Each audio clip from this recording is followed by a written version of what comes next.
Alright, off to Canada. See you back home real soon, America.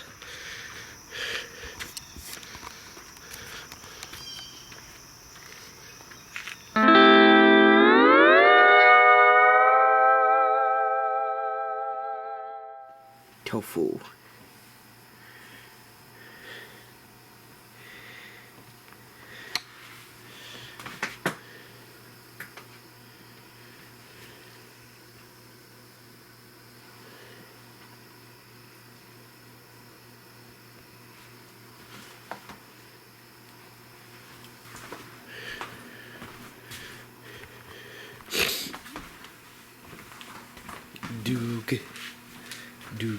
Doogies.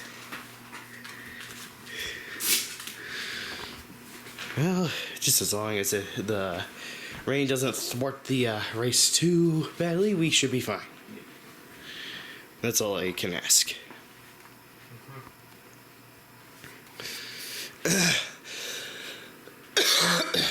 But man, if the Brickyard 400 had so much action, and then it would snowball into the Richmond race, let's see what the fuck Michigan can do.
Day came to the world in the usual way, but there were planes to catch and bills to pay.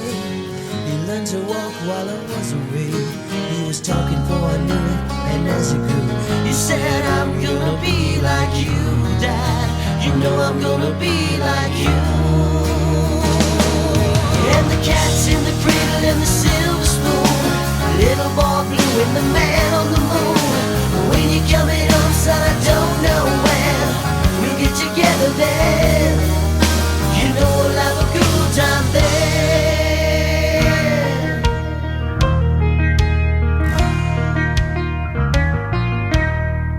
Well, my son turned 10 just the other day. Said thanks for the ball, Dad, come on, let's play. Could you teach me to throw? I said, not today, I got a lot to do. He said, that's okay, and he walked away and smiled and he said, you know, I'm gonna be like him, yeah. You know I'm gonna be like him. And the cat's in the cradle and the silver spoon, little boy blue and the man on the moon. When you're coming home, son, I don't know when we'll get together then. You know we'll have a good time then.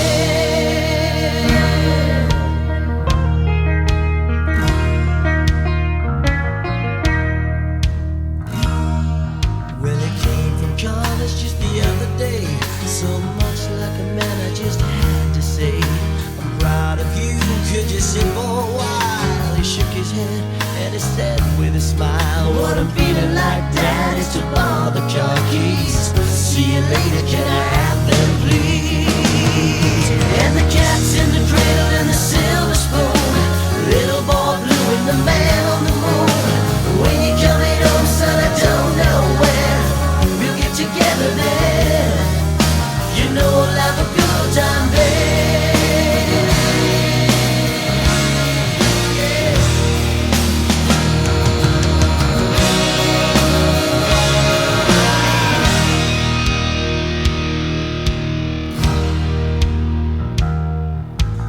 Long since retired, my son's moved away. I called him up just the other day. I'd like to see you if you don't mind. He said I'd love to, Dad, if I could find the time. You see, my new job's a hassling the kids of the blue, but it's sure nice talking to you, Dad. It's been sure nice talking to you.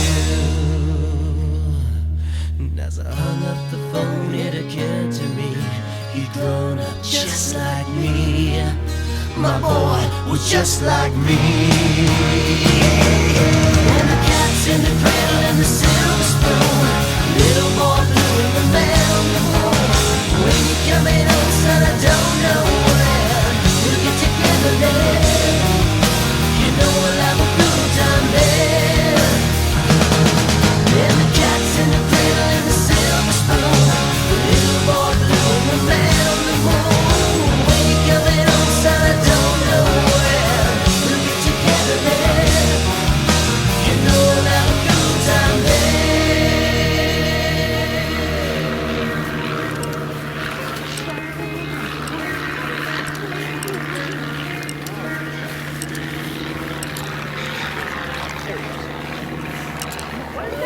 We're officially here at Michigan International Speedway. Let's head on in. Hi!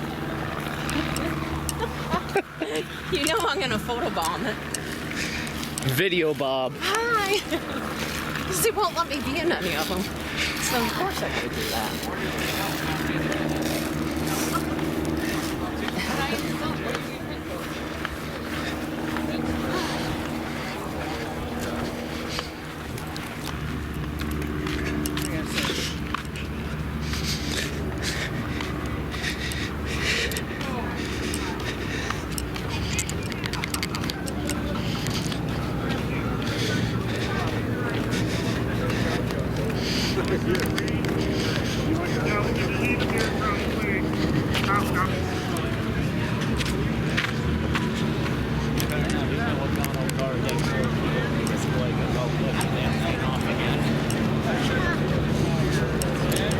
Okay, good. There's a pointy car over there.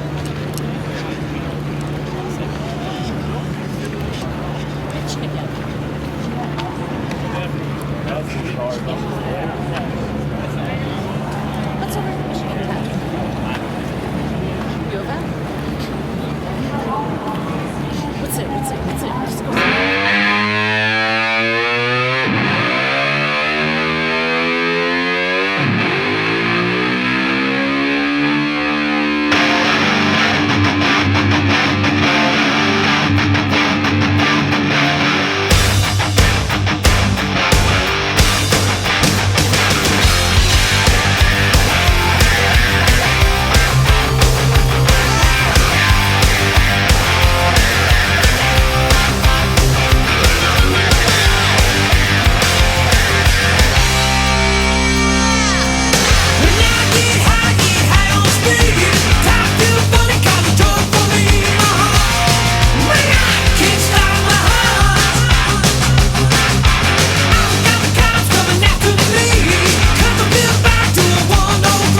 minutes of my life. I'm sure. All right, fans, if you're just joining us here at the NASCAR experience, come on over to the stage. I can't throw this hat very far. Okay, folks, this is how these hats work, okay? You wear them on your head. No, I'm just kidding. They are white, and the ground is not white. Okay, so you can't get these hats dirty. We made them white this year so they look really good when Zane Smith signs your hat. The other rule about this hat is this. If you don't know the person's first, middle, and last name standing next to you, you are not allowed to knock them over. If you know all those 3 names, you can do whatever you want. I don't care. You're responsible for them. Okay. This is going to go to the loudest fan. Let me hear you. That's how that worked right there. That's how that worked. Don't worry, I got more, guys. Somewhere. And that's exclusive NASCAR experience merch. You can't find these anywhere but here. You can't even buy them. You can't buy this at Walmart. Nope. You like my...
to me.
inside out. You ready to watch the best of car drivers in the world?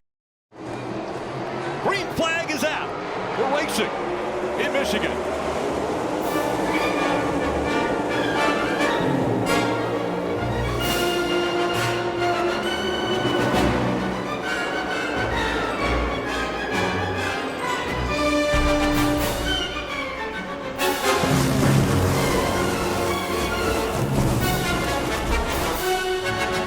Down the backstretch into a headwind as they go into turn 3.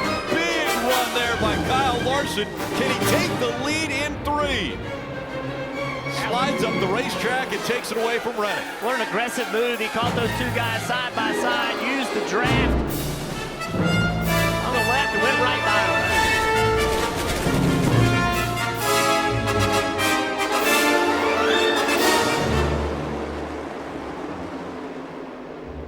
Denny Hamlin working to the inside now of that 45, trying to get second away. Side drafting doesn't work out for Hamlin, but here comes Chase Elliott as Elliott will try to take third away from Hamlin. You see just how big the draft plays in overall straightaway speed. The 5 had a huge run the lap before. This time it was the 9. Now as the 9 loses momentum off corner exit. Behind them. Over Denny Hamlin, an equal gap next to the first place car, Tyler Reddick. 3 car lengths back to Chase Elliott, the same back to Christopher Bell. As everything thins out at the front of the field, Kyle Larson trying to get away and put everybody in the rearview mirror. Denny Hamlin right now running second. 4 laps will be complete.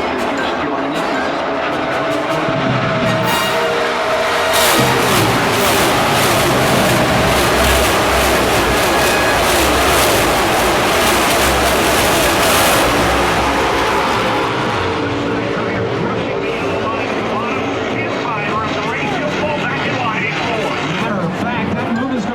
Chase Elliott some real estate. He'll lose maybe 3 or 4 car lengths to Bubba Wallace. Looked like he had a good run in the middle of the corner, but he gave it up on corner exit.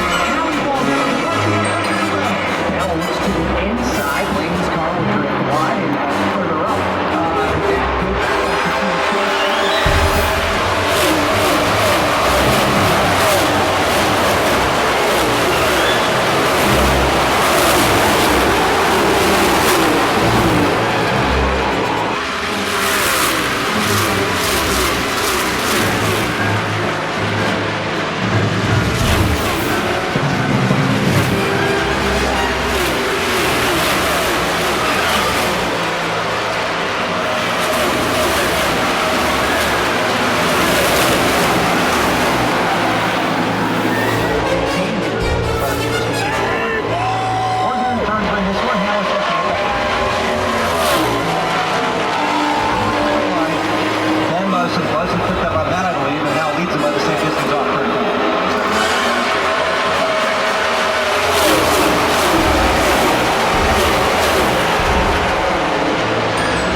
And the 45 now side by side. You can see Bubba Wallace getting past Tyler Reddick.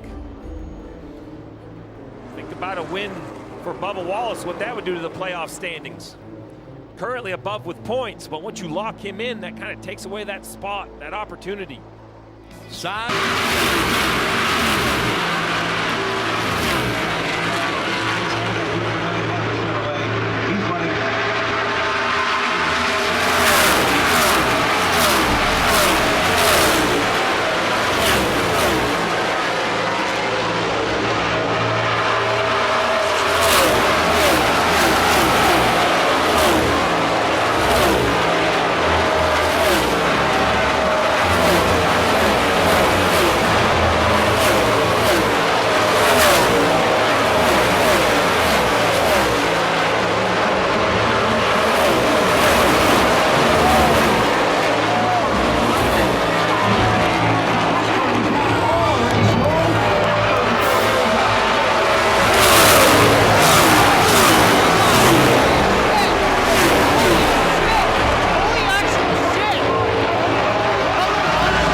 Those two went side by side.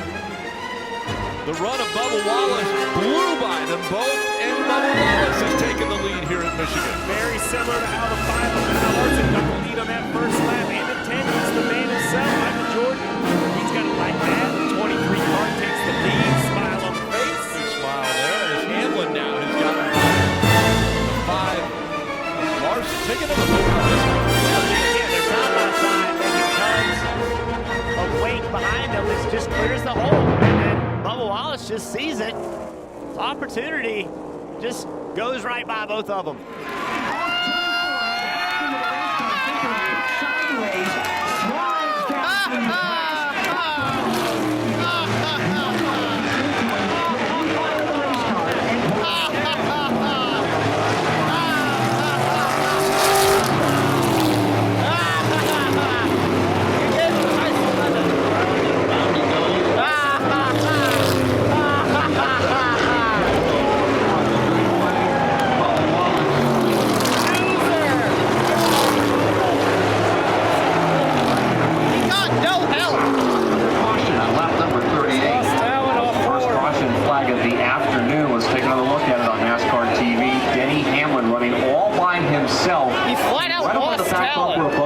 It looked like he may have had to crack the throttle just a little bit coming off of turn 4, and then when he did that, you see the what's up?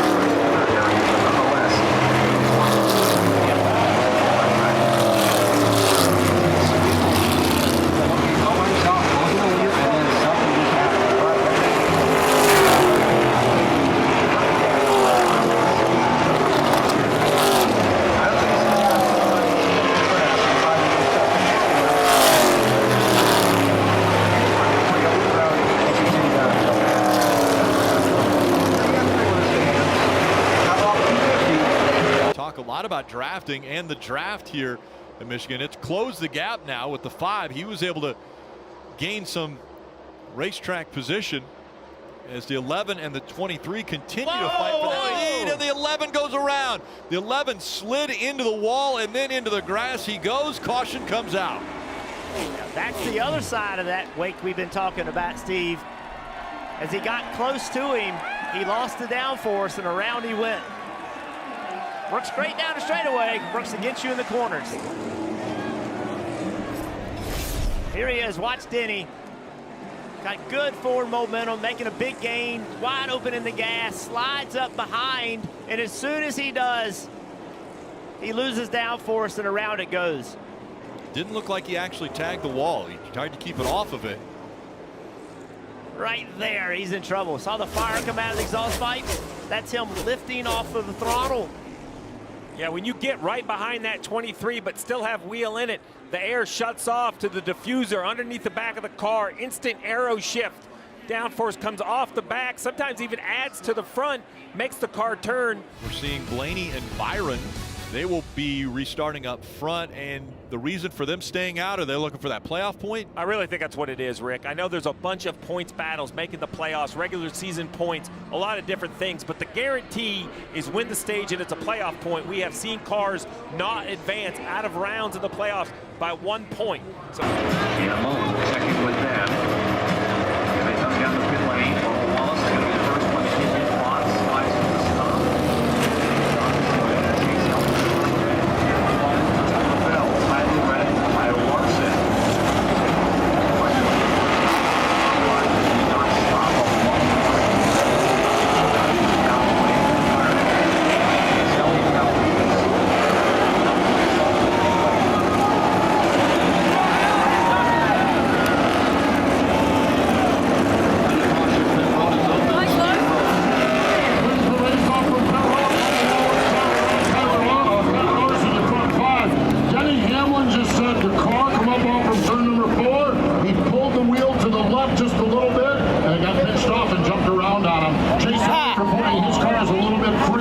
Oversteering happy. Christopher Bell pitted as well. He said he just has no drafting power at all. Someone goes by him and he can't do anything with him at all. Chris Bubba Wallace was in. He said it was building free the farther up through the field he did once he got about 2/3. They made a slight air pressure adjustment. 4 tire Sunoco fuel. It was a bit. out. Here comes the field. 2x2 headed back to the Geico restart zone.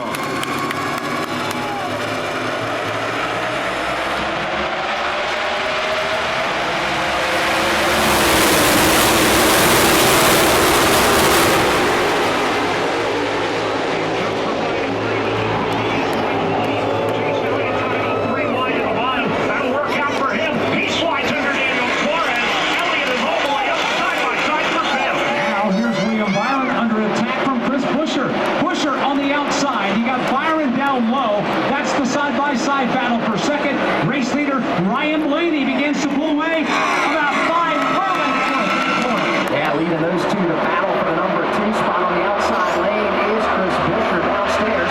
That's William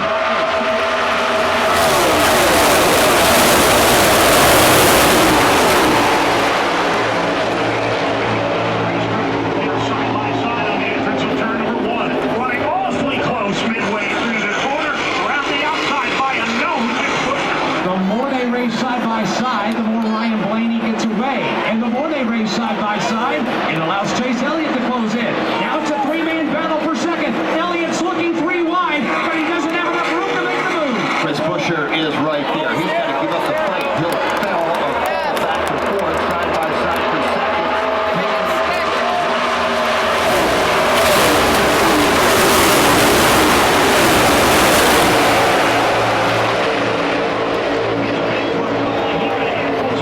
Points look like he'll pay off. Elliott shoots through on the bottom. He'll take second. William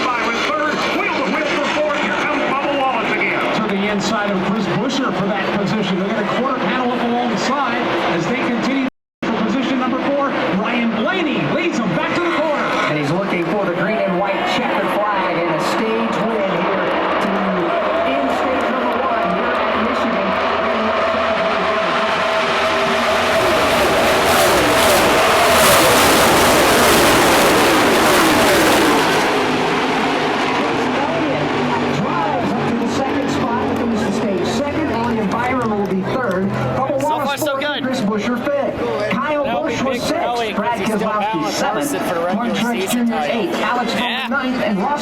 That's basic points gamble. Your stage 1 winner of the Firekeepers Casino 400 is Ryan Blaney. Regular season titles raced at Reddick, Elliott, and Hamlin, and Hamlin spun. Reddick and Larson got nothing. Elliott gains 9. That's some big points. And Elliott kind of needs bonus points because he's been consistent. Yeah. You can't just sandbag forever. Ryan Blaney will score his first career win.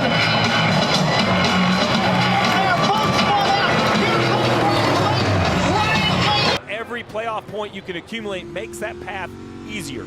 And one more lap to go in stage 1. And look at this chaos back in the middle of the pack. 3 wide. Look at Truex on the outside. Made a big lunge at Bowman. He's got Tyler Reddick behind him. And those two working together, it looked like they were going to make some big improvements, but Bowman had to check up. As Blaney will come out of turn 4, and a comfortable lead over Chase Elliott will give him the stage win. Third stage win already of 2024 for Blaney, and Bowman goes all the way down to the apron. So did Bowman get that spot? It was really close at scoring that he didn't, but that mattered to Chastain because Chastain finished 9th there. That's a point. Rick, the weather's changed. It is dry, but it is windy. Big tailwind down the front stretch. It'll be interesting to see how they adapt.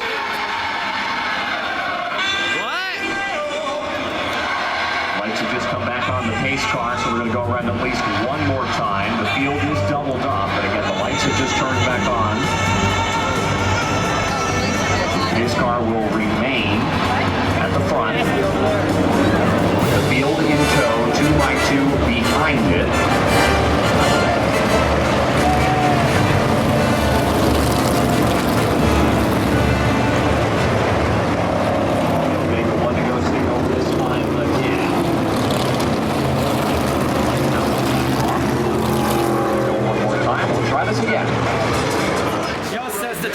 The sun came out, but you know, just missed. It takes a while to dry the track if there's no stadium lights. Like an hour and a half. Yeah, more coming. So yeah, tomorrow it's supposed to be like sunny all day. Yeah. It's not a popular call, but I get it. This is like I don't know, the 1, 2 hold on. The 5th time this year of me going to races that it has rained. Yeah, like obviously you can't control the weather. It's absolute shittiest luck in the world. Yeah, there's only so much you can do about it. Or and the good news is I got everything. There's only so much NASCAR can rationally react to it also.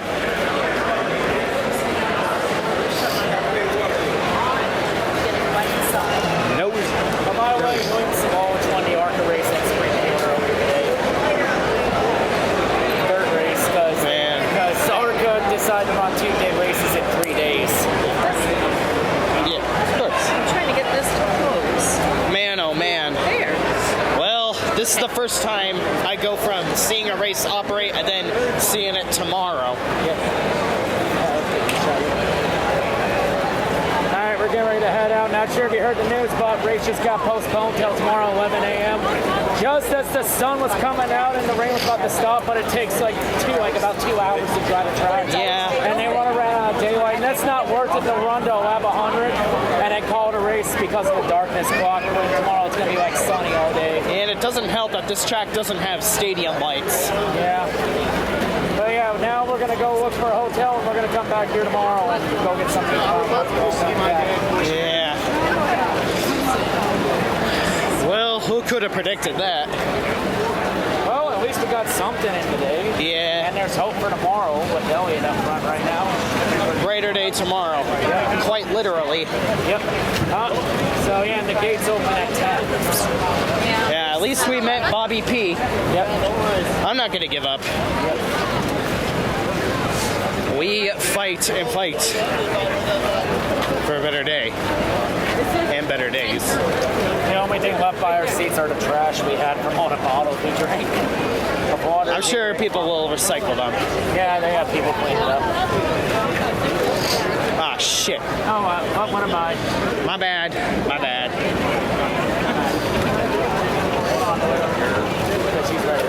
Here, I'll go behind you. Hold on. I got you. I hear you.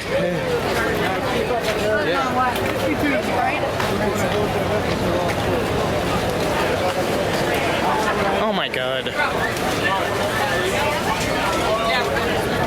Oh, maybe when we come here tomorrow, I might stop by the pit shop over there and try and get that NASCAR hockey. Not a bad idea. Going against the current here. They'll pick off from 51 tomorrow, right? Yeah.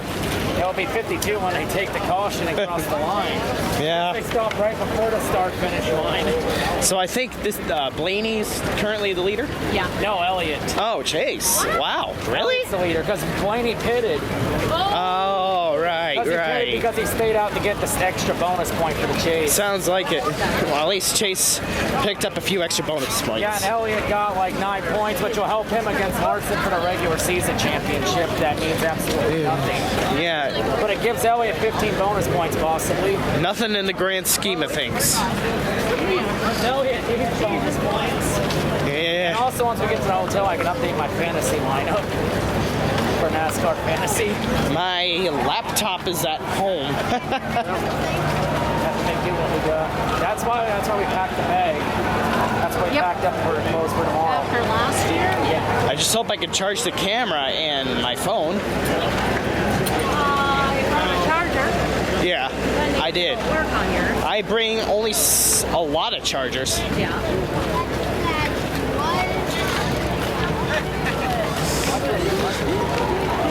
Never thought this would happen. Yeah. Especially when the sun comes out and it stops raining, but not enough time to dry the track.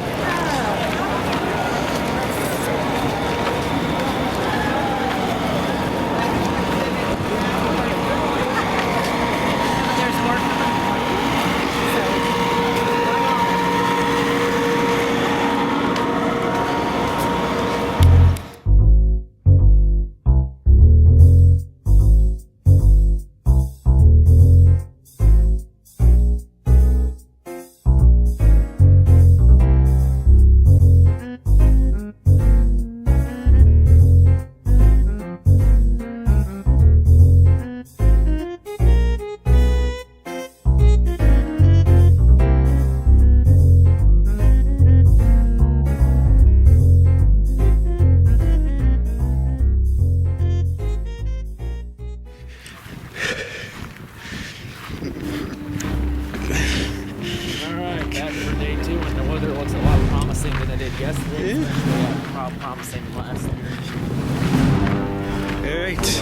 We are back. For now, I think. We're only like 49 laps until halfway. That's like 100 miles in.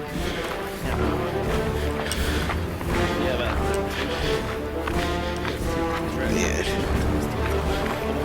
pretty much 1 or 2 laps. It'll be 104 when they cross the line of the yellow cars. So let's say about 103.999999999. Pretty much.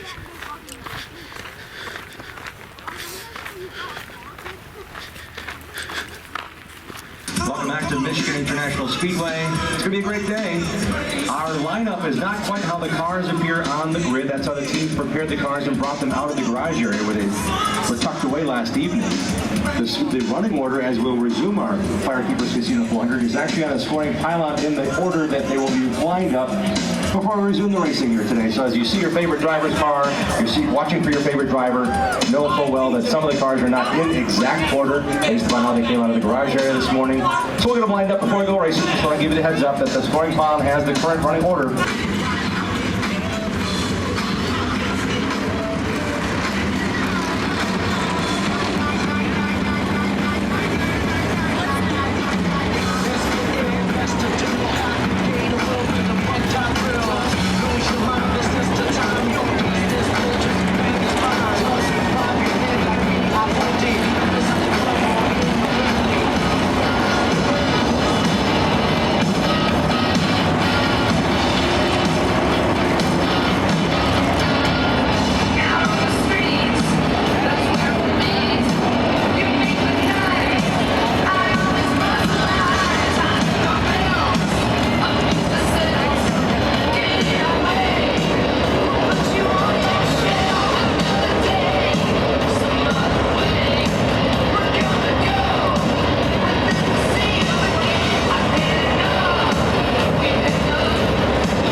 look at that car. They have changed tires. They're also making sure there is no What just damage to the happened? undercarriage of his Toyota Camry.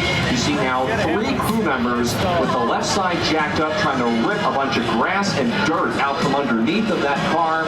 Also possibly doing some repair jobs right before we go back to racing here under now the caution flag. Yeah, these cars were impounded yesterday, Tim, so they couldn't do a whole lot to them. They could do it during the race, but once the race came to a halt, those cars were impounded as is. So this team is going to give up their restart position, wherever that was, to get this done under the... It'll be 55 laps complete when they get to the line, and 65 to go in stage 2. It's underway from Michigan. Right away, you see the 22 of Logano jump out of line, get down to the bottom of the racetrack, making it 3 wide going into turn 1. 4 wide there about the 4th row. Briscoe in that blue and white car on the outside. He made it 3 wide in the middle of the corner. Big gain for him. A shove from the 5 of Kyle Larson. From Chastain to the left rear. Now the 20 of Bell to the outside of Larson. He's got him on either side. And Larson's going the wrong direction. Chase Elliott out in front here at Michigan. He's unable to clear him. Fortunately for him, Bubba Wallace pulled in line behind him. He'll have another run. Look how quick the run's come. Did he complete it this time? He drifts up in front of Elliott, and he does take the lead. 19 seasons, 19 years, Kyle Busch has won a race. This is the only one that's standing in his way to keeping that streak alive. And now this is not a Daytona, Talladega, Atlanta rules package. They do not have reduced horsepower. They do not have high drag. Just the overall speed of this racetrack is allowing this kind of draft to dominate. You see it needing help down the straightaways.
to shuffle backward now in a 3-wide move. Midway down the back straightaway. William Byron at the bottom of the racetrack. Here comes Frank Keselowski up the middle. Ty Gibbs flying around the side. It's Ty Gibbs. Will emerge in third.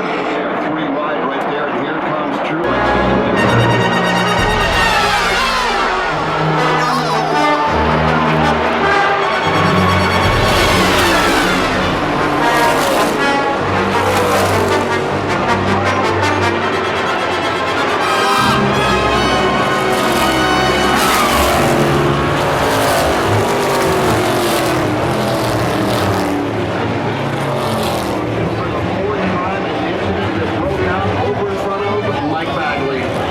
It started when Kyle Larson came off the end of the back straightaway, and he was in an intense pack of traffic. Hard to tell if there was contact between him and Bubba Wallace, maybe even another driver. Kyle Larson got turned sideways, and when he went up the banking, Bubba was there, into the wall. Bubba went, and in the ensuing stacking up of traffic, at least a dozen other drivers involved as well. God damn it! Implications with Bubba Wallace being one of those drivers battling on the cut line, the other being Chris Buescher, who's taken his damaged car in front of Steve Post. Yeah, Chris Buescher brings that car in. Right now they're doing a pretty good assessment of the car. From the left side of it, it does not look like much damage, but the hood is a little bit bowed up. They've assessed the race car, sent Chris Buescher down. Oh, it's a pretty good smudge on the left rear of that Ford Mustang for Chris Buescher as well. So a number of cars involved in this. Obviously hard racing to try to close out the stage. Truex was 4 wide as he worked around the outside of the racetrack. He got by unscathed, and again they went 4 wide right behind that.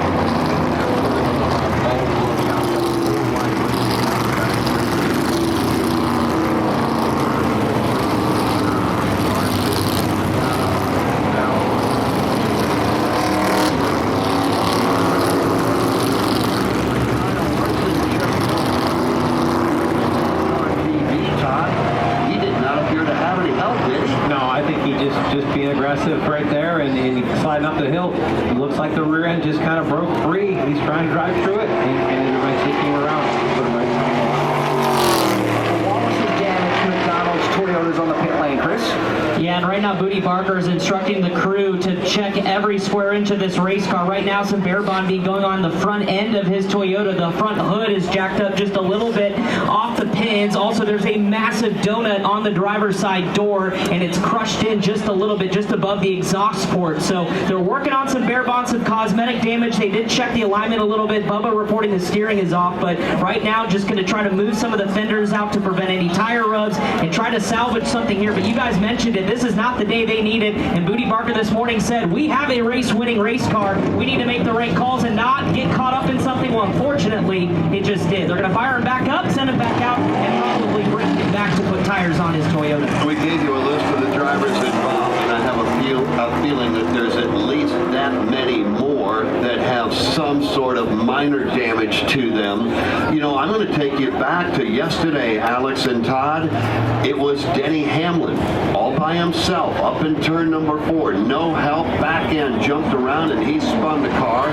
Nobody else was collected. This time we see coming, Alex.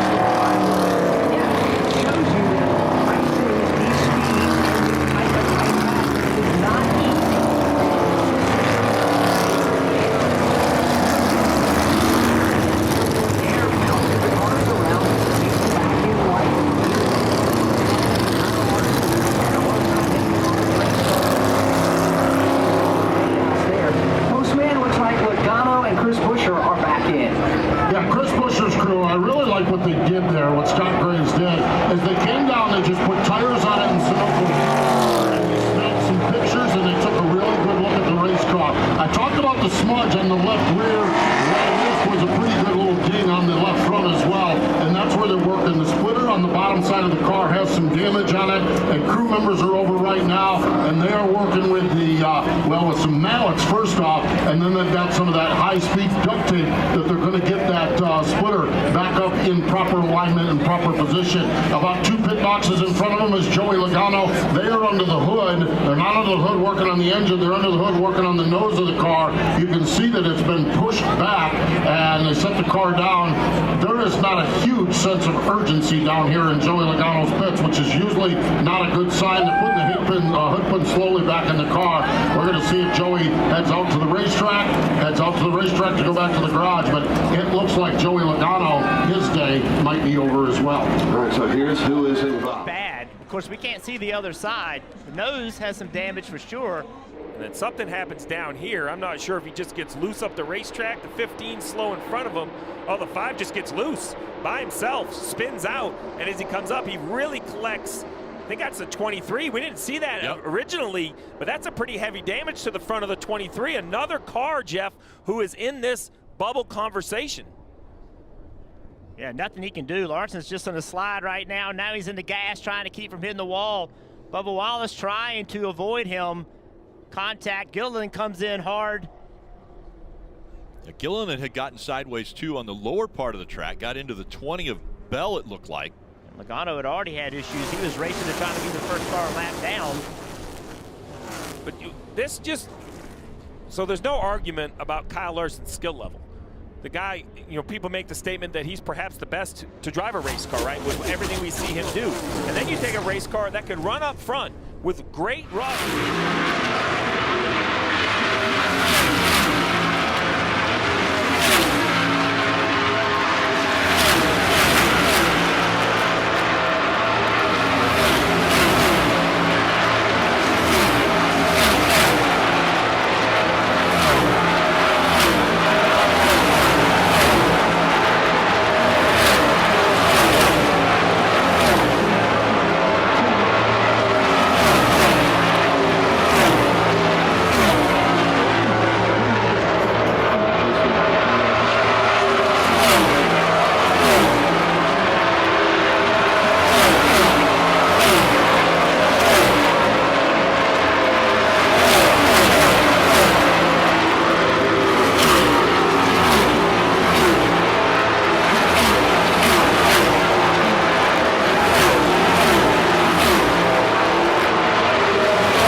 tire went spinning about 100 yards past our finish. All the way up to number 1.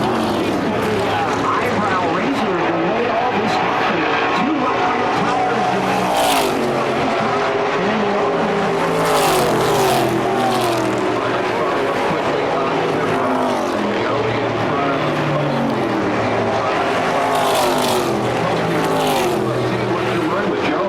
The rubber is gone from this tire. It came over virtually as only the rim. Caldwell saw A.J. Allmendinger having a problem and was screaming on the radio, stay out, stay out, stay out. But Joey had already committed to pit road. But I don't know that I've ever seen a tire commit.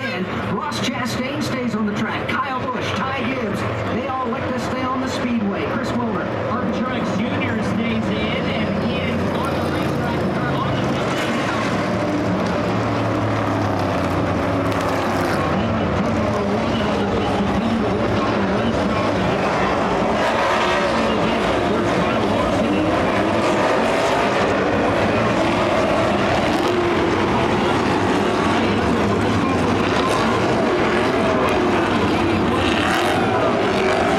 What the fuck?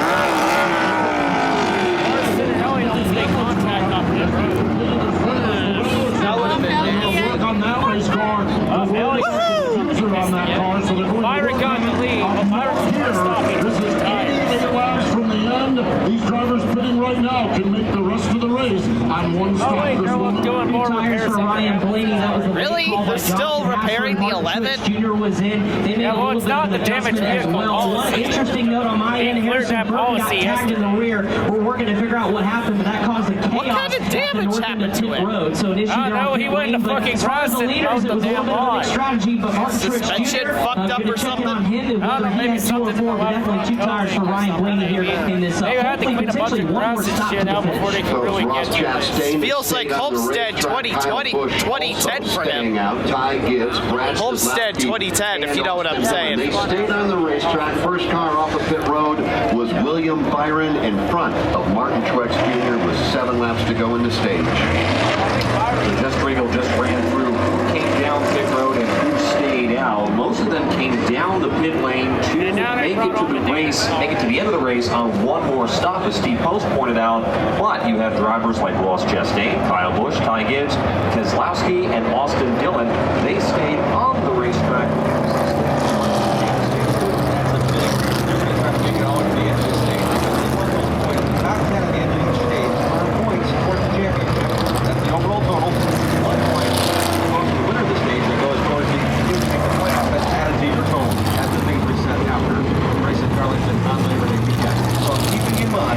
These cars that stay on the track, simple matter of fact, they want the 10 points.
that you don't. So, yeah, just screw that up.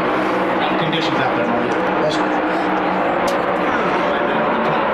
Chevrolet, a Toyota, and a Ford. The Chevrolet is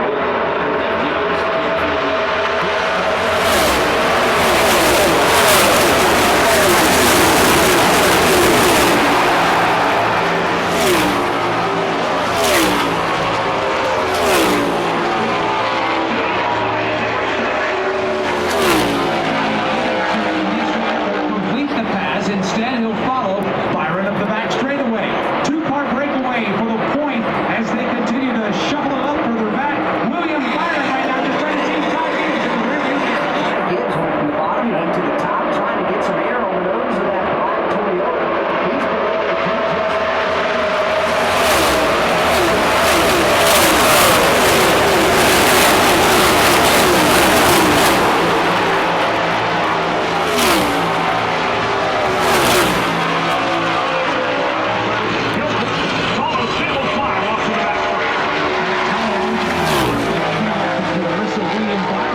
Leg it out there.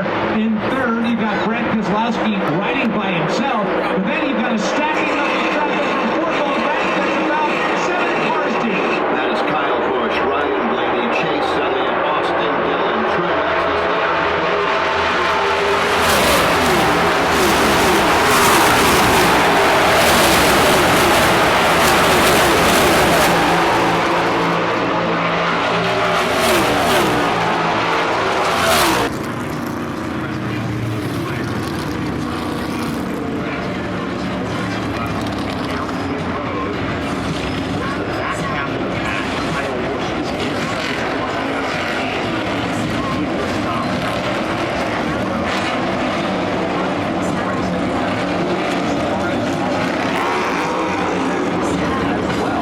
Straightaway towards the Geico restart zone.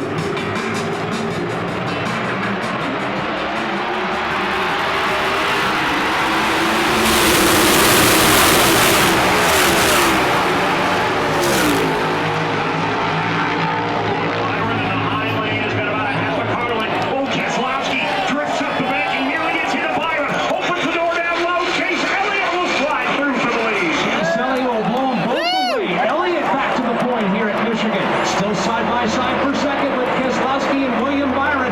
That Ford and Chevy battle remains wheel to wheel. Ty Gibbs looking on. 3 wide behind him. I was going to say 3 wide, a couple of rows deep there, Mike, as they come up and off of turn number 4, Chase Elliott.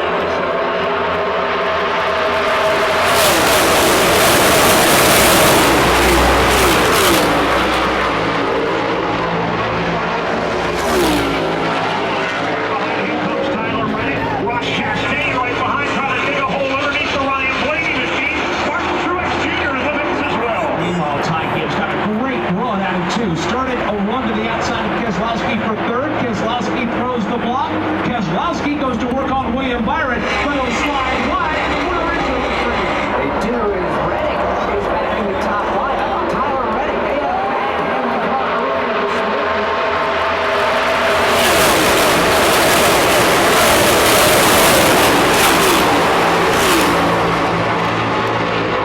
These air situations, and his car spins out. Jeff, that's the wrinkle that you and I didn't really experience. Well, most of our points racing was just a math equation. This kind of win in advance changes the finish line or changes the line you're shooting for. As we see Gibbs is caught up to Byron. Let's see what Ty Gibbs can do with this second place. One of those drivers we talk a lot about trying to make the playoffs on points. He's thinking, if I win a race, the stress is gone heading to Daytona next week.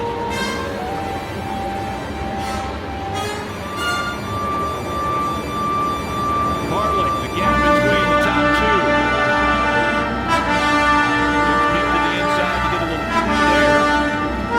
Corey LaJoie bringing out the caution. He was just upside down. Rolled back over onto his tires once he hit the grass. Great sign right there when you see the window net come down. But oh, what a wild ride Corey LaJoie just had.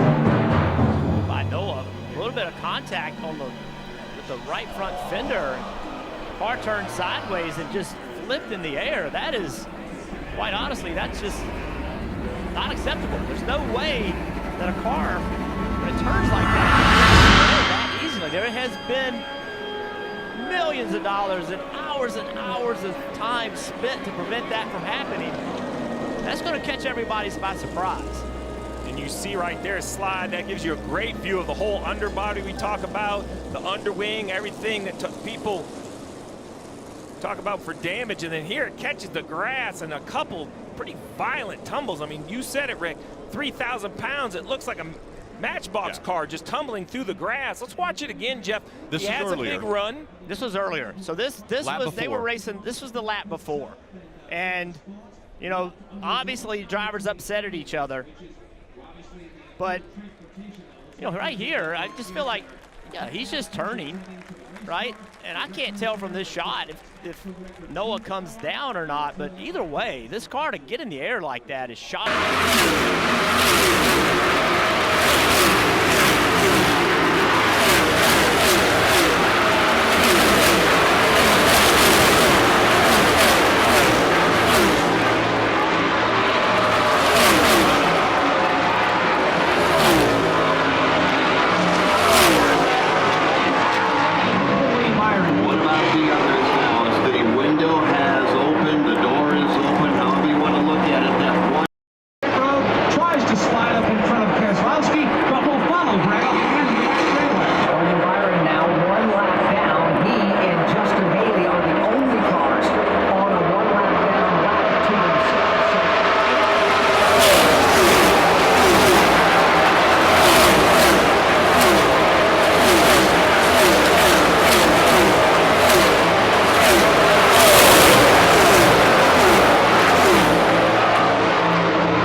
Well, yeah, not normal. I was trying to find a way to describe it. Not normal is a nice way. I mean, and as fans, I'm a race fan. It just amazes me what these drivers are willing to do as the 9 continues to lead the 6 and the 24. A little bit of a split. Remember, some cars pitted, some cars didn't. The first car off pit road, the one of Chastain back at 8.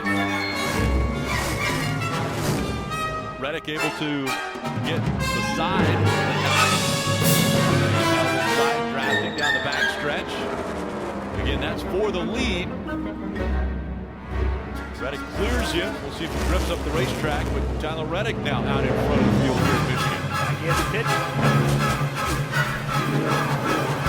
Brad trying to jump behind him. What a jump. If Brad got the pit road speed, he had to make up 15 car lengths.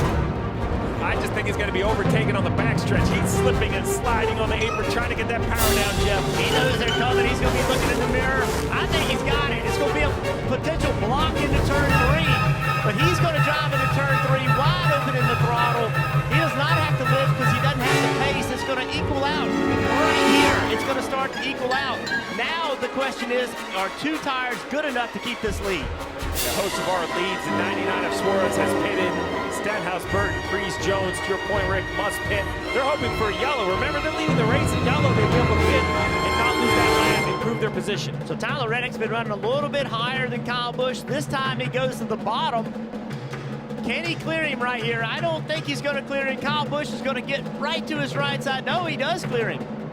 No, he doesn't. Nope, not yet. All right, so Kyle Busch, he's got to carry enough speed here to keep Reddick from sliding. Reddick's going to drive in the corner deep, go up the racetrack. Kyle Busch going to try to turn underneath him. Just does not have enough car to do it. Not enough car, not enough tire. Remember that gate is on 2 tires. That was the only call to even be in this position. I loved the call. Yeah, you know, Toyota's come in and just done a great job.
not going to drive with a damaged car like that. The only one that pitted from inside the top 10 should be was fine Truex. points, though. Everybody else was from 11th on back, as you called it perfectly, Todd. If you're in the top 10, you got to stay out. Truex had no choice but to come to pit road and look at the damage.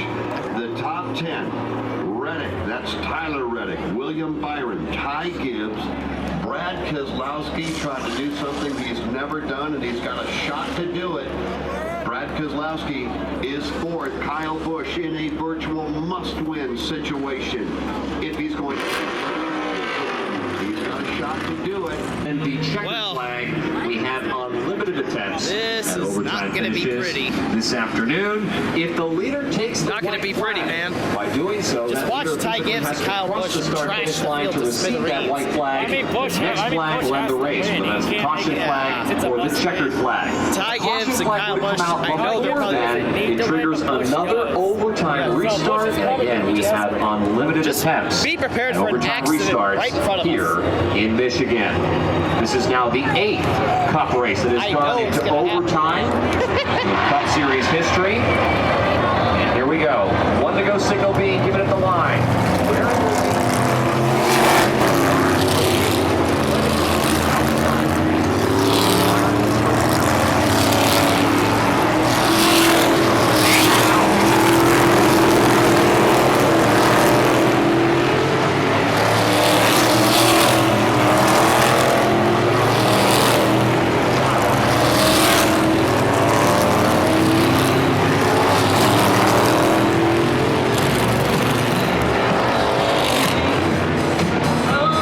Joe Gibbs Racing, a great partner to this team as well.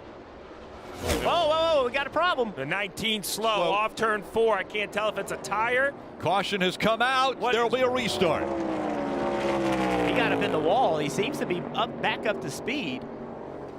An amazing car all weekend.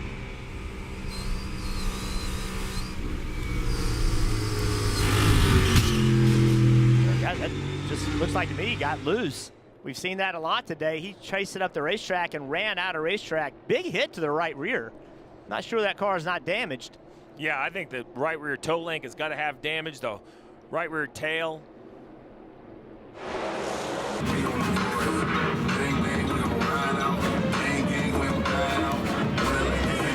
This is it, ladies and gentlemen. Field in turn number 4.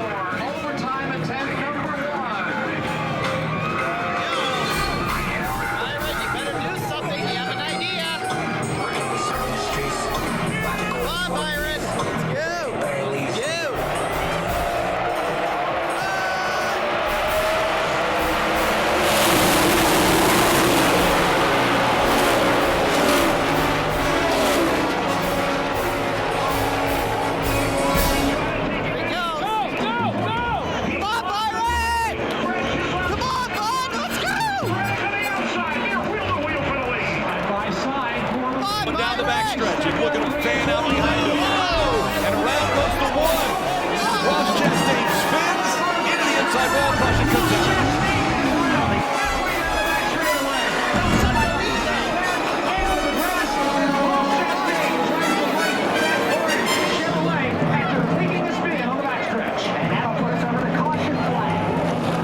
Remember, they'll basically go to the last loop line and all the caution came out. I'm looking at this, and the 24 may have been in front. Well, it's electronic. It's not camera track working. It's about to finish in the race. So we see. All right, so the 24 is now the leader of the race. Second, summertime, minute, and a 10. Fired by the Americans here.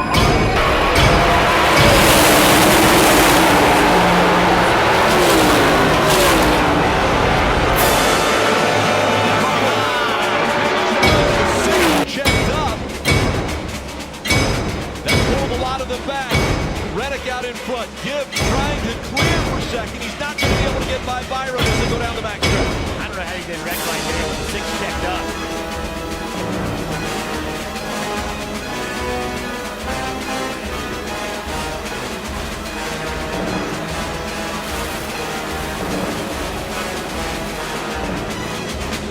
Reddick out front. Byron, he's going to look to the outside. 3 car lengths separate the top 2 as they go through 2. Slow on the racetrack, the 9 and the 12. They're backing up. Up front. One more set of turns. Reddick with a 3 car length advantage now. Pulling away as he comes out of 4. Tyler Reddick is going to win again. This time it's in Michigan.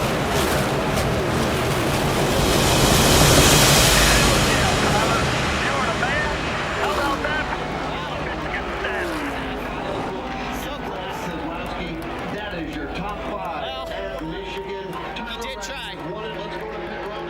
Very close. Congratulations. What does it mean to win in Michigan? Oh, thank you, man. After last year, it's nice to rebound and get one back here. That means a lot. And up and down day, you did a hell of a job driving back to the field. Yes, he did. That's Billy Scott. They rode the victory lane. Crew chief for Tyler Reddick. Tyler Reddick is celebrating the win today. From fueling your favorite NASCAR teams to filling up at the pump, Sunoco is trusted to help vehicles perform at their peak. Sunoco, performance is what we do. So Tyler Reddick in double overtime. The winner of the Fire People's Casino 400.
Started the day 6th and fell back to 20th on the first restart of the day, but at the end of the day delivers Toyota their first Michigan win in 9 years in front of some great fans who hung around on a Monday afternoon. So Tyler, you didn't want the bottom on that final restart. How did you make it work though?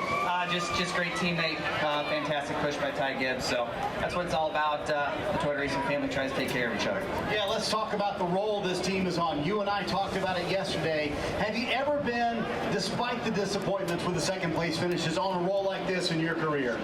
It's been a minute. It's been really cool, but I can't help but sit here in victory lane and think of Scott Bloomquist, man. Huge mentor to me, an incredible role model and legend of dirt racing and motorsports. So the last couple of days have been tough, and this really helps it. And so this win, I think, should go for him and his family, his friends, and all that meant a lot to him. One of the more emotional weeks for you, Tyler, then, in that regard? Yeah, it's tough. It's always tough when someone you care about passes away. But our thoughts are with him and his family. By the way, the boss man, Michael Jordan, was here earlier this year for your win at Talladega. He left last night. You couldn't convince him to stay? Maybe I should have. We had a bad restart going into the night, so I didn't know how it was going to shake out for us in our McDonald's Camry, but we did a really, really good job today and rebounded from that. I think we were one of the last cars in the lead lap to start stage 3, so great effort for us. All right, Tyler Reddick collects a checkered flag here at Michigan. There's Bo coming in for the celebration with Dad. Tyler Reddick, 23-11 win here at MIS. Place finish. Kyle Busch also a 4th place run, and Ty Gibbs coming home with a 3rd place effort today. Tyler Reddick, of course, has made it to Mobil 1 victory lane and is about to climb out as now a first-time winner here at Michigan. It's his 2nd win in 2024 and his 7th Cup race win overall.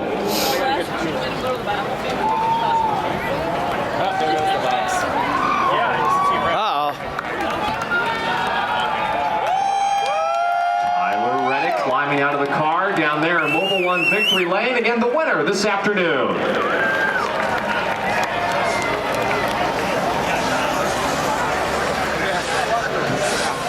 Not bad. All right, what do you say?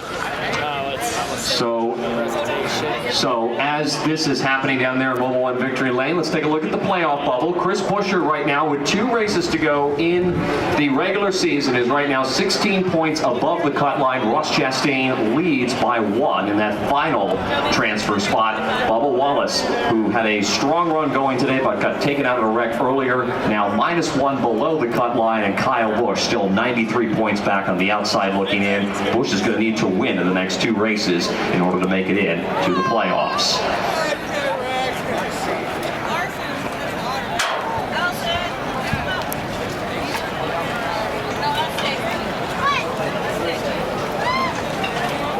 Speaking of those last 2 races in the regular season, we head to Daytona International Speedway later on this week, I guess I should say, August 24th. That'll be live on NBC. They'll start at 7:30 p.m. Eastern Time. Then it's off to the lady in black, Too Tough to Tame, Darlington Raceway, 6 p.m. Eastern Time start on Labor Day weekend, September 1st. That race is on USA. I'd say I had a fun then the time. playoffs begin this year at Atlanta Motor Speedway, September 8th at 3 p.m. on USA. And September 15th, we head up to the Finger Lakes regions of upstate New York. Ruined me, but International, it was still 3 fun. p.m. start time on September 15th.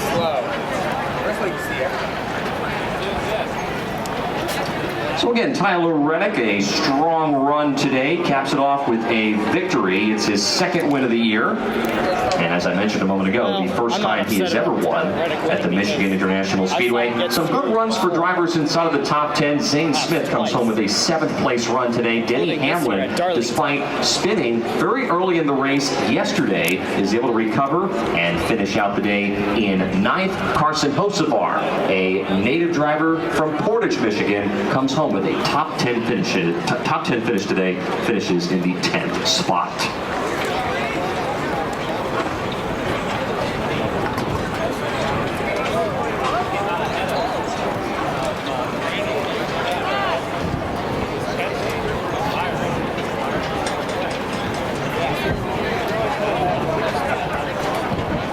The 2 RFK cars, Brad Keselowski and Chris Buescher, finish right behind each other. Brad K came home 5th. Chris Buescher was 6th. Good recovery for Buescher as well. Remember, he was involved in a crash earlier on in the race. We just talked about where he is as far as the playoff picture is concerned.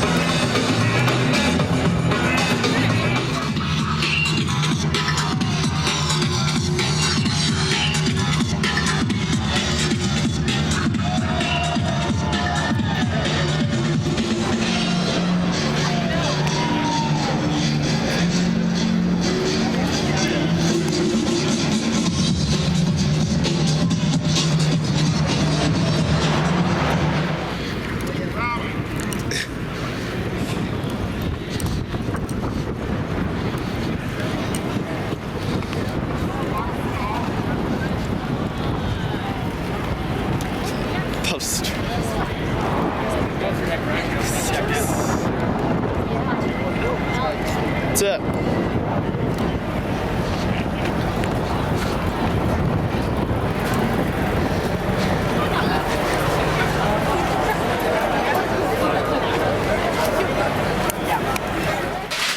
definitely fun.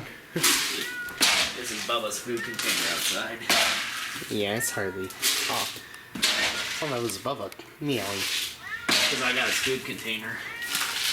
Is he hungry? Yeah, the bowl is empty. Tofu. Harley. Baba. Yeah, where's the German Shepherd? He's not here. All has. Aw. So probably till the evening. Ah. Kitty. Yeah, I got Bubba's food.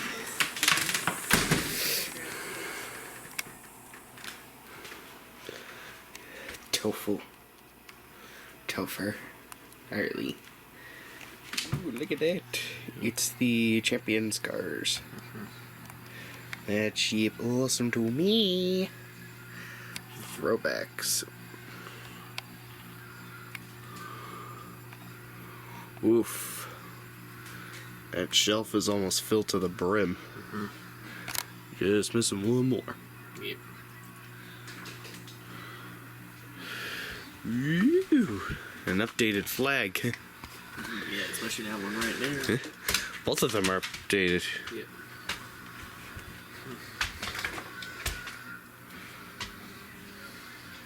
The new spot. Definitely. Flutter's kind of worth it, too. Yep. Whoa, my back! Yep. Oof. Is it a little bit of an empty feeling when the shelf is almost filled? No. Huh. Let's see, that's Jimmy's last start. What, is that a Texas win or something? Which one? The one down low, right there. I think that's a Dover win. Oh yeah, the one I saw. It's here Dover one of the Atlanta wins. Looks like it to me. It probably is the Atlanta win because of the 76th victory. I think that's the Atlanta 2015 one. The Dover one's up there. The Pro Service. Oh yeah, right there. Yes, I was going to say the Pro Service is on the hood is how I would think recognize Texas is one of those two on the right. it. Hard to tell by those angles. Yeah. Well, I know there's a card underneath them. And there's the classic 2011 car. Ugh, that Snapchat logo on that scheme pisses me off. I hope you get Bowman's Jimmy Johnson throwback of this year. Yeah, hopefully. If they make it.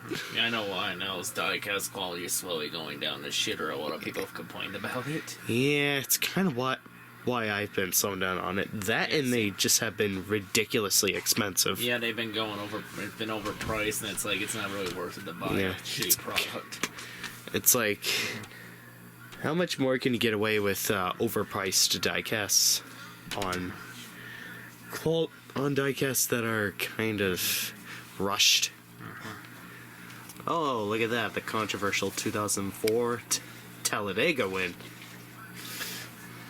Yeah, it's actually that one's at the very top. That one at the bottom's the 2005 Dega win. Yeah, 2005 I like the best because it's Star Wars, of course. Yeah, it's a Star Wars one. Shit, there's no 2004 Pepsi 400. No, I never found that one. Oh, that was one of my favorites, where Jimmy and Jeff finished first and second. Yep.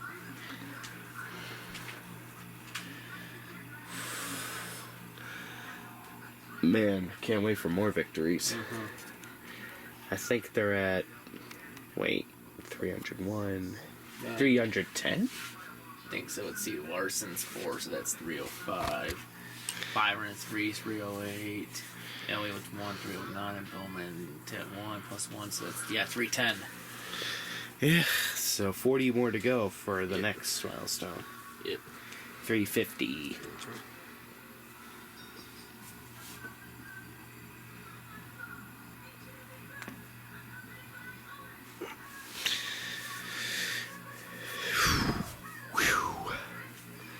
Man, that's one underrated throwback. This one's probably my favorite throwback Jimmy ever ran. That Snapchat logo really ruins the scheme for me. Yeah, because I forgot 2018 was when they had the drivers do those stupid Snapchat logo things. NBC logo I don't mind as much, but this logo pisses me off. Oh, and the 2011 Power of Pride. Yep, and then the other 2011 Patriotic Scheme went from the Coke 600 when he blew the engine with what, since he got in the top 10 and Chad dropped the F-bomb on live TV. Gotta be fucking kidding. He also operated that paid scheme, the Coke 0400, the one I went to. Yeah, and didn't really do a whole lot with it. And not much of a legs. Isn't that the 2014 Michigan one? No, that one there, no, that's, I believe, Dover. Oh, Dover. 2013, and that other one up there is, Pocono. Yeah. Yeah, Pocono. The one where he, like, led, like, nearly the entire fucking race in 2013. A week after getting fucked at Dover. Man, if only I was there. I'm wondering if that's the 2000 Sonoma win. I know it's one of the Sonoma ones. I think it's up top. Oh, on the very top.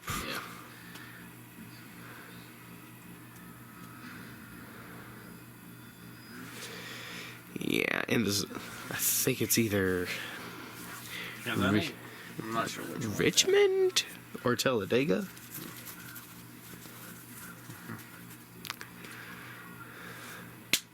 I think the one on the bottom is...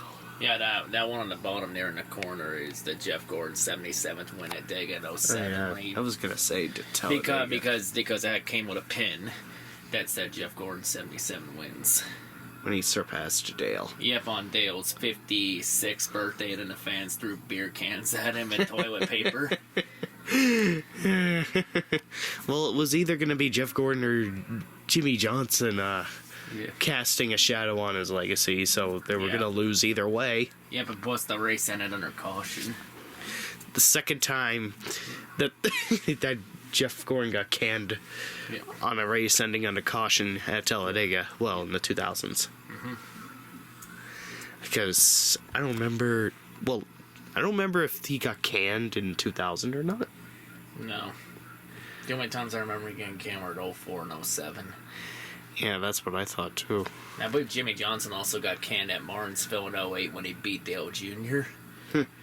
Because I remember seeing people throw beer cans or soda cans at Jimmy in 2014 All-Star Race. Yeah, if I know the last time a driver really got pelted with beer cans was Logano at Dega. Wait, no, I don't think it was 2014. That was 2013.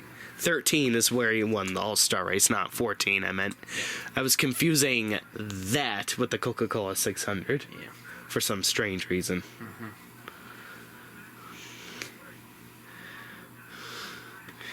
I can't believe I stupidly mistook that. Let's see, this one's the 2001 championship car, then 2009, and Ironman scheme. Yep. I like how most of the throwbacks are in this area. Yep. All diecasts are in situated areas. I'm surprised you don't have Jeff Gordon's last victory. I was looking at it, but it's like, God, oh, so overpriced. It's like almost $1,000. Super expensive. Yeah, because, It's a lot of cool stuff, nonetheless.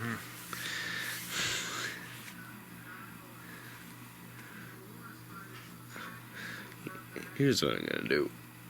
I'm gonna say to people how many victories they can find in this little room. I'm surprised you're able to easily get in and then out. I just want to say one thing. You did the right thing responding to Kamikaze Games all those years ago.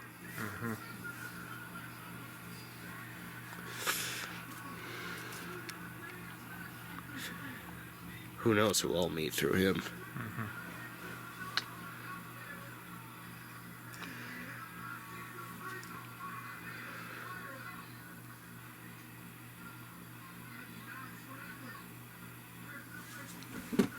Hello, Harley. How you doing?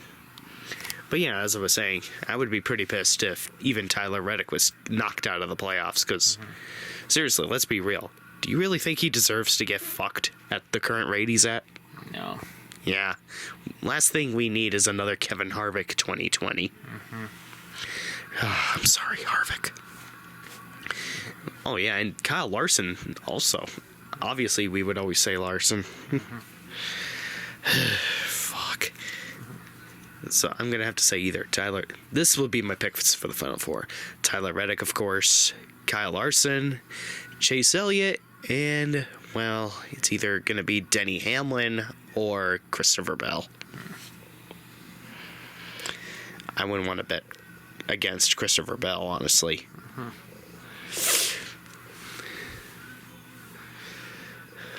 So, I think Kyle Larson, as long as he doesn't have the down luck that he tends to have right after he wins, should be able to go at his A game at Las Vegas and Miami, as well as Martinsville. Yep. He's won at all three before. Because remember, in 2021, he was able to make his shit finish at Talladega mean nothing to him. Yeah, because he won the Roval. And actually went on to win 3 straight. Yeah? Yeah, plus he was like a bunch of points above the cut line, so... Won 3 races in a row 2 times that year. Yep. I think the only other driver to do that was Dale Earnhardt in... 87. Oh, yeah, 87. And that's the best company to be in. For sure. He could have made it 4 in a row at one point, but Goodyear weakness had other plans. At Pocono. Man, it's definitely going to be very interesting to see how those guys will try to work their way straight through the playoffs. But like you said, not a fan of how in 2025 they're proposing Talladega to be the part of the last round before championship. If you're going to have like playoffs, why even encourage that kind of bullfuckery? Entertainment. The Big E. That's what they care about. Yep. Plus Dega is like a fan favorite track because people like watching for crashes because crashes equal entertainment. And what's Dega's famous for? Big fucking crashes at long red flag breaks that usually kick the races off the fucking network to cable. Not even close finishes anymore because, well, Kansas otherwise would be a fan favorite. Yep, and they've already said they can never put stadium lights in Dega because the power grid is so fucked up there to where if they ever try to install lights, they would cause a county-wide power outage. Really? Yeah. It's like, yeah, that's why we'll never see a Dega night race. Even though they have oddly lights on the front straightaway, but that only takes you so far. You can't really see without... Yeah, they're not the best lights in the world. Any adequate lighting. There's, well, one other thing I had to say. What's Michigan's story? I think it's just like a money cost thing, especially when we only run Michigan once a year. Yeah, I guess so. Because not only do you gotta do the track itself, you also gotta put lights in the parking lot area and all that. And in the outside areas. I'm surprised that they didn't even take down the stadium lights at Phoenix. Did they? No, Phoenix still has the lights because Trucks usually runs at night. Because Trucks ran at white night last year. Yeah. That's where the worst of it happens. Yeah, and usually in the spring, ARCA runs at night. It's always Trucks that suffers the biggest amount of bullshit. Fucking And the Trucks chase starts next week. I'm not looking forward to it. I mean, Heim should Heim should win the championship. But something tells me he might get fucked over a second time. That was still Brett Moffitt's championship 4 years ago. Yeah, either Moffitt or Hills. It's debatable. There really wasn't a clear-cut dominant driver in 2020. But I mean, we can all unanimously agree that 2021 should have been Nemechek. Oh, without any reasonable doubt. And at least the best driver in 2022 won the Trucks title in St. Smith. Oh, hell yeah. Yeah, sadly, that was like the only positive from 2022's championship weekend because it went downhill after that outside of ARCA.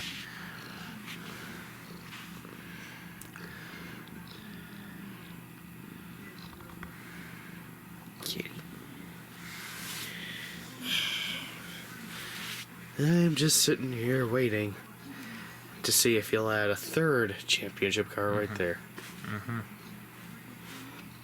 Who the fuck knows?